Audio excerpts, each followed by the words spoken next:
Do something, Wet Panther! There's not too many more iconic tanks than the Panther, and today I'm going to take a look at the newest release from Werk, and that is the late Panther G. This is marketed as a blitz kit, boasting a simplified build experience that is suitable for all skill levels. I'm going to resist the temptation to upgrade this with Aftermarket and build this kit out of the box, but I will show you some simple techniques and ideas to improve it. So let's get started. I picked this kit up for only 38 Australian dollars. That's extraordinary value for a new kit no matter what the currency. I begin with the hull, which seems to have a reasonable level of detail present, and only a few basic assembly steps are required to prepare that part. The swing arms are moulded in place, which is one of the first time savers I've found in this blitz kit. Late war German vehicles often had the underside of the hulls as well as the sections in behind the wheels just left as the red oxide colour, mainly in an attempt to preserve paint stocks for more high value areas. So the area was primed in a Mr. Surfacer red oxide primer straight from the rattle can. One of the assemblies that is designed to simplify the build process is the way the stacked wheels have been designed, with each row connected with a bridging piece, but more on that later. The parts were removed from the sprue and the connection points are cleaned with a sharp scalpel. There are also manufacturer's letterings moulded into the wheels, which is a really nice touch. Once cleaned up, the wheels can be prepared for paint.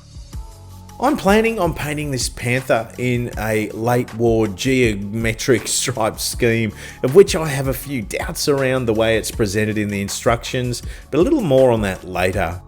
I begin with painting the wheels in the different colours as highlighted in the instructions. This scheme incorporates elements of red primer through it, but instead of just using the red primer from the rattle can, I used the AK Real Colour Rot Brawn, which promotes itself as being RAL 8012, a colour generally accepted as being the colour of red oxide primer, although this did vary greatly due to various factors.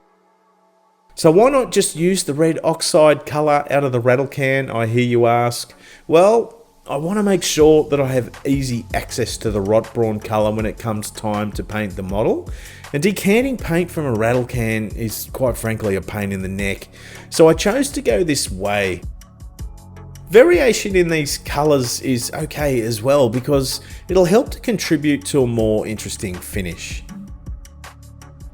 I moved to the olive green, this time for the new generation Real Colour set, and I can brighten that colour up with a touch of yellow. And finally, Dunkelgelb wheels are filled in, again with that mottled finish. I appreciate this is a stylised approach, so there is nothing stopping you from applying a complete coverage here. Generally speaking, the back sides of the wheels would have all been finished in the red oxide primer. However, they will be just about impossible to see on this finished model. Rubber never presents as black and can look quite odd if you paint it that way. So I mixed my rubber colour using a mix of Vallejo Black Grey and the AK Gen 3 acrylic paint Graphite. I can mix these paints confidently because they are both acrylics. Keeping the paint reasonably thin and twisting the toothpick means that I can keep that brush still and let the spinning wheel do all the work. The rims on the inner wheels would often get polished as the tracks would run over them and past them. And I'm using the AK Real Colour Marker Dark Aluminium to create that finish. However, brush painting that raised element using an aluminium acrylic paint would be suitable also. Because the detail in that part is raised, I'm able to use the edge of the pen so it catches the detail and gives me a reasonably clean line. A quick test fit of the wheels and I'm loving the simplicity of this kit. Moving to the tracks, and the kit comes with the Lincoln length style of track. The upside of the tracks is they have an excellent level of detail through the tread, and the joints are tight enough to press fit and hold their shape. However, the guide horns should be hollow rather than filled in. This is probably my biggest complaint about this kit. However, I've committed to building this essentially out of box, so I've made peace with this shortcoming and continued on with the build. If that really bothered you, you could easily add a set of aftermarket tracks to it, but they're probably going to cost you more than the kit did in the first place. There are a lot of ejector pin marks through the inner faces of these links, but they will be very difficult to detect, so I saved myself the time required to sand them out. I'm building the track assembly in a way that it can be removed in a single piece for painting, as it speeds the process and ensures a tidy finish with my paintwork. Each run of the tracks is assembled in smaller lengths. I take care not to apply the cement to the wheels as well as the tracks, so the tracks will be able to be removed later. Once the glue is dry, it will allow those track links to hold their shape. It's then just a matter of adding each length of track to the next. The length of track, as you see it here, is not glued to the wheel in any way and has one open connection point along that top edge. And keeping that one open link will make it easier to remove the track section in a single piece. I can then just pop the complete track assemblies off in one go and remove the sprocket and idler. I probably should have primed the tracks, but because of what they are and where they're being used, and the fact I'm painting with lacquers, I didn't bother and set about applying Tamiya dark iron over the sections. The dark iron sets a good foundation to build on, and it's then enhanced with a mottled application of red-brown. You can see the difference that additional layer makes. It's subtle and after weathering may be hard to detect, but taking that extra step when painting your model is where those little 1%ers lay. Flat earth is then applied in the same manner, only over a smaller surface area of that track, creating yet another layer of colour to that part. The spare tracks, which are beautifully moulded, are painted at the same time as the tracks, simply as a matter of efficiency. I like to paint and weather my tracks and the hull sections now, purely because I have access to them. The parts will soon be obscured, and that's why I like to address them at this stage. I begin the dusting phase with a misted coat of buff in and around the swing arms and in through the corners and edges. This will set the foundations of the dust work that'll soon follow. I then roughly apply a layer of light dust deposits, and once that's touch dried, a flat brush moistened with white spirit is then worked in that up and down motion, creating streaks and blending the effects. After the paint is dried, a soft makeup sponge can be used to soften that effect and modify the intensity. To add further depth in that section, most of which will be hidden behind wheels, but I add a wash using streaking grime. This effect can be layered and refined multiple times because that white spirit reactivates it and allows it to be modified. To initially weather the tracks, I again use the light dust deposit, but I also introduce earth effects for some variation. I'm thinning this paint with white spirit and am applying it as randomly as possible. The two colours should work together and complement each other and better present a dirty, dusty tone over the effects that I've already established with the paint. The paint should flow in and around the details under its own weight. These pigment heavy paints always dry differently to how they go down when you first apply them. So lean towards a more refined application, let it dry and assess your work. Have some fun though with this process, because if you're unhappy with the result, white spirit can always be used to reactivate the enamel paints. You can add to them or modify them somewhat. It's just an enjoyable process. With the initial weathering complete behind the wheels and over the tracks, I can now reinstate them. The sprocket and idler can then be reinserted in those prefabricated track sections, and the track can be capped over the wheels. And once in place, the open sections of the track can be connected with a spot of super glue. The super glue is quick setting, allowing for strong bonds, and the tracks will stay attached. The top length of track can then be glued to the middlemost wheel to help show some weighted sag in that section.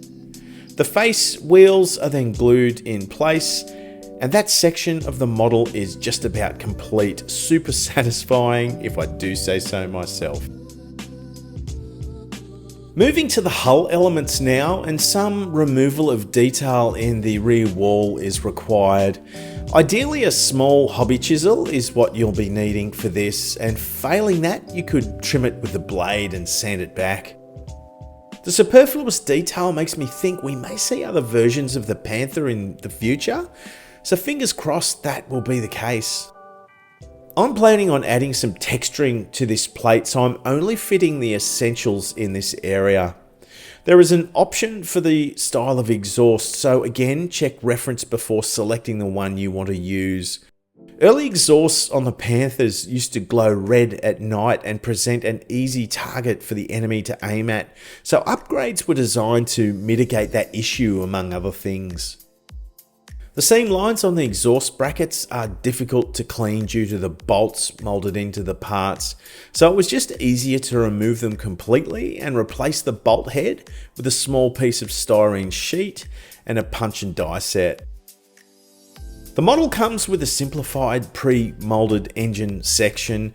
Limited vision in this area means the part should be more than adequate and looks really good under paint. The part is first primed in black, and then an 80% white, 20% ivory mix is mottled over the black primer to represent that engine cover section. This was further highlighted with a pure white. And detail around that assembly is then brush painted with aluminium, black, and a mix of reds to create a red oxide colour plus basalt grey on the walls. Details around the engine bay primer colours on the Panther I've found confusing at best. However, from what I understand, they were either painted in a mid-grey primer colour or that red oxide. The way I see it, either would be acceptable. The hatch for the engine has some prominent ejector pin marks that will need to be tended to should you be posing that in the open position. I fill the holes with the black super glue, and once that's dry, they can be sanded flat. It's worth noting here, I'd roughly painted the interior with what claims to be the world's blackest paint, although the jury's still out for me. It was a bit of an insurance policy in case you got a peek through an open hatch if I decided to go that way, but then I could proceed to connect the upper and lower hull pieces. The fit was pretty tight, but it did seem to click in place with a little pressure. I used super glue to work my way around the connection points as there was a slight warp in some of the parts, so the super glue and a little pressure ensured a snug fit. Construction of that turret is super straightforward, and minor improvements were being made to the leading edges of the side armour, as well as the interlocking plates by first scribing lines across the parts using a sharp scalpel. It's okay to go over it a few times, and this should be reasonably unstructured, but it should all be sitting in that lineal plane. And then to integrate the look, a touch of Tamiya Extra Thin is just applied over that area. It smooths the look out and settles it all down. These flame cuts should be reasonably understated, unlike the sort of style you might see on Russian armour. Another blitz element of the kit comes in the way of those periscope guards that come pre-spaced and easily attached over the cupola moulding. Another small improvement that is easy to execute is drilling the muzzle of the coaxial and bow machine guns. This quick upgrade makes a world of difference and is always a worthwhile exercise. There are multiple examples of field modifications over tanks throughout the history of tank warfare, but particularly during the Second World War. Tie downs could be welded on and used to fix stowage, camouflage, or additional armour or spare tracks to them, so I wanted to add that detail to the model. I'm going to be adding 5 tie downs on each side of the turret to match reference images I'd seen. I first use a sharp pencil to map out the positions I want these tie downs to be. And there's no right or wrong, as these were field installed and would be anything but perfect, unless of course you're building a specific vehicle. But try applying some logic, but also consider the balance and the spacing of these parts. With the centers marked, I then use the width of an airbrush needle, as this just about makes for about the perfect width for these tie downs. Using a micro drill, the 2 holes per tie down are created. These small twist drills are so handy, and I keep finding new ways to use them on my builds. The size of the drill bit should be the same diameter as the fuse wire that I've chosen. I don't actually have the size of the wire, but again, apply logic in terms of scale when selecting the wire for your own model. Then using that same needle, I roll that small length of fuse wire around it to achieve the curve in the wire. After making 10 or so hooks, I test fit them in the holes to assess the fit and look. If I'd have chosen the correct diameter drill, the fit should be snug and held in place without the need for glue. Once tested, I could remove them and prepare the model for the texturing phase. But before that, I needed to attach the Etch grills over the engine deck. Giving that Etch a light sand with a fine grit sanding stick prior to fitting it will help the paint bond to that part and will help avoid any issues when it comes time to weathering the model. It's important to be refined with the application of super glue when attaching this Etch, because it can clog up that beautiful detail in the part if you're not careful. Using a coloured glue, and in this case I'm using black, is a good idea because it gives you a clearer look at where and how much you have applied. A small amount of super glue does go a long way. Panthers used a hot rolled steel for their turret armour, and after the steel had been rolled, it was hardened through a heat treatment to increase its strength and resistance to penetration. This created a somewhat textured finish on the surface of the steel.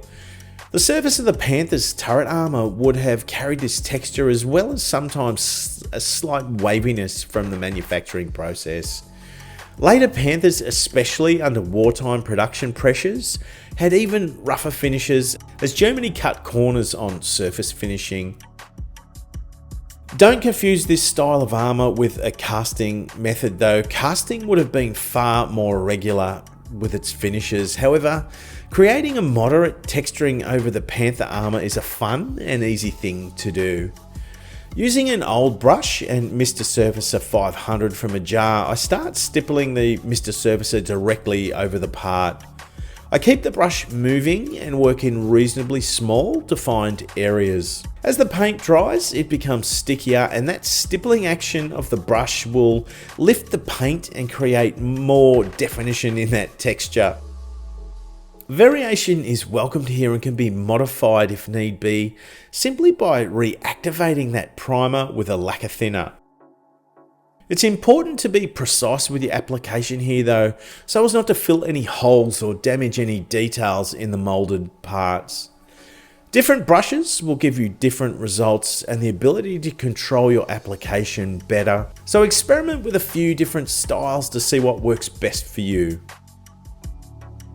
Once the layer of texturing has had time to dry, a soft sanding sponge is used to knock the top off any high points that may have formed in that layer. The texturing will look different under paint, so it's a matter of balance and probably experience at this stage. But if you think it looks too coarse after the priming stage, you can always sand it back a little further and prime it again. The kit comes with a choice of mantlet, an earlier version and a late one with the chin. Check reference again to help with the option choice, however I'm using the one with the chin. That chin was introduced from September of 1944 and was designed to offer greater protection for the radio operator and the driver, as a weak spot in the tank's armour had been identified from combat experience. With the texturing complete, the various details could then be attached around the model. I will however leave off the individual tools and tow cables until after the paintwork has been done. The skirt armour was added to the Panther to protect the tank against small anti-tank weapons. However, it was often lost in combat because it was thin, it was easily torn off or damaged by movement through rough terrain, and of course a tank's own vibration can shake these things off. I want to pose this model showing some pieces missing, and I'm going to do that by using styrene sheet. I'm unsure of the thickness of the sheet I have in my stash, but I'm guessing it's around 0.3 of a mil thick. Using the kit supplied part, I'm able to measure and rule my panels on the styrene using a lead pencil, and then I can trim them to size. The micro drill is used again here to mark the cavities from the brackets, and a sharp blade is used to square the holes up. Scratch building these elements took me all of about 15 minutes, and it's a worthwhile exercise because it allows me to create something unique and creates a greater scale representation of that armour. I've purposely stayed away from Aftermarket for this build, and I guess you could make an argument that styrene sheet is starting to move away from the kit supplied parts, but it is a cost-effective upgrade that is accessible to modelers of pretty much any skill level. These panels are just press fit at the moment, so I can remove them prior to the painting phase. I did, however, glue each of the blocks together to simplify this painting process that was soon to follow, and it ensured the placement remained in the correct positions. The kit comes with two styles of late war flame suppressing exhausts. One has a cap over the top and the other doesn't. Interestingly, the capped ones have an opening at the bottom of the pipe, of which I filled to match the other offering in the box, but this cavity should be left open, so I had to go back and readdress that assembly. It seems strange that they offered the alternative part with that filled. The seams in those exhaust halves were filled with a thinned mix of Mr. Surface of 500, and that was also used to hold the tie downs in place. The exhausts can now be installed, and one other minor improvement is drilling out the tow cable brackets to prepare for a pin in the next stage of the build. I'm always excited at the release of a new kit, and when I saw the marketing spiel for this Panther announced a few months ago, I was intrigued exactly what a Blitz kit was and what that meant for the modelling community. But more exciting for me was the price this kit was retailing for that would make it highly attractive to modelers working with pretty much any budget. At 38 Australian, this is well under half price of most other new release kits, and I've recently seen it for $12 US on sale. That is mind-blowing value. But a simplified build at an affordable price would mean nothing if the build experience was poor or if there were inherent issues with the kit. If you wanted to pick on something, you'd pick on the tracks and the filled-in guide horns, and possibly the lack of options with the crew heater. But for most modelers building this kit, those shortcomings should be a minor concern, if at all.